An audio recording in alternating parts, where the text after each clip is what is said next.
இப்ப நீங்க பார்த்துட்டு இருக்கிறது 2640 அடி உயரம் இருக்கிற ஒரு மலை உச்சி. அந்த இடத்துல இருக்கிற ஒரு பெரிய பாறை, அந்த பாறையிலே செதுக்கப்பட்டிருக்கிற ஒரு நந்தி. அந்த நந்தியை பார்க்கறதுக்காக தான் இவ்வளவு ரிஸ்க் எடுத்து மேலே ஏறி போறாங்க. எவ்வளவு டெரரான ஒரு இடம் பாருங்க. நம்ம நிக்கிற இந்த பாறை இந்த மலையுடைய சரிவுல அப்படியே தனியா நிக்குதுங்க. அந்த பாறையில ஒரு நந்தி சிலையை செதுக்கியிருக்காங்க. இது வந்து 15-16ஆம் நூற்றாண்டை சேர்ந்த ஹொய்சால மன்னர்கள் அவங்க காலத்துல செதுக்கப்பட்டது அப்படின்றாங்க. இந்த தாய்ப்பாறையிலேயே இந்த நந்தியை வந்து செதுக்கியிருக்காங்க.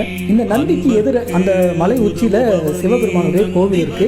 இந்த நந்தியை வணங்குறதுக்காக இந்த பாறைக்கு மேலே ஏறி வரவங்க இந்த நந்தியை ஒரு சுற்றி வராங்க. சாதாரண விஷயமே இல்லை.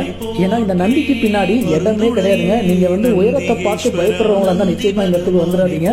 இப்போ நான் நடக்கிறதே பார்த்தீங்கன்னா ஒரு கம்பியில காலை வச்சுதான் இந்த நந்தியை வந்து சுற்றி வரேன். இப்போ ஒரு வழியா நான் வந்துட்டேங்க. இப்போ இந்த பாறையிலேருந்து எப்படி இறங்குறது அப்படின்னு யோசிச்சுட்டு இருக்கேன். அவ்வளோ உயரம். இந்த நந்தி எந்த மலையில இருக்குன்னா கர்நாடகாவில் இருக்கிற சிவகங்கா அப்படின்ற ஒரு மலையில இருக்கு. இந்த சிவகங்கா வந்து பெங்களூர்ல இருந்து 50 கிலோமீட்டர் தூரத்தில் இருக்கு.